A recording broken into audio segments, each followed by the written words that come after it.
O robô é, antes de tudo, um escravo. Em junho, um engenheiro do Google veio a público com uma alegação polêmica. Ele afirma que a MDA, uma inteligência artificial da empresa, desenvolveu consciência. A partir disso, o tema da inteligência artificial voltou para o centro das atenções. Só que, enquanto os especialistas têm o conhecimento necessário para debater ao nível técnico, a maioria de nós tem apenas as referências da ficção. E as mais conhecidas são um tanto preocupantes. Para os humanos, é claro. Podemos olhar para a própria origem da palavra robô para testar isso. Ela vem da peça RUR, do dramaturgo tcheco Karel Apek, e deriva de robota. O termo significa, basicamente, escravo. Desde aí está clara a função do robô, nos servir. A obra seminal mostra que a coisa pode não dar muito certo, já que os novos seres se revoltam contra seus senhores.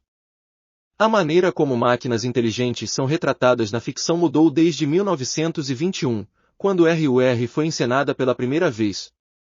Autores diversos imaginaram robôs mais e mais parecidos conosco, e inteligências artificiais cada vez mais sofisticadas, a ponto de desenvolver sentimentos tão ambíguos quanto os nossos.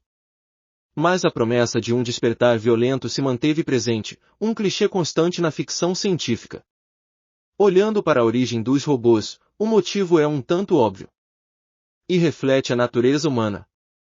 Quando uma pessoa escravizada toma consciência de seu estado, é natural que pense em meios de escapar. E, quem sabe, de punir aqueles que a dominavam. Em certo sentido, a ideia de uma rebelião de máquinas, outrora nossas servas, está ancorada nessa noção.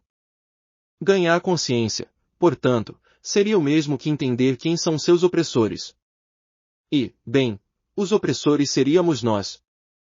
Superioridade e o medo do desconhecido. Há também a ideia de que certas inteligências artificiais ultrapassariam toda a capacidade humana. Jamais seria possível para seres de carne e osso igualar a velocidade de processamento de uma inteligência artificial. Seríamos superados. Como essas inteligências lidariam conosco, então?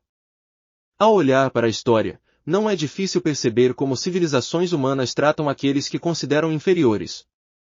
É possível extrapolar, portanto, que nós receberíamos o mesmo tratamento de IAs muito avançadas. Na opinião do professor Augusto Baffa, do Departamento de Informática do CTC PUC-Rio, isso estaria por trás do imaginário da rebelião das máquinas.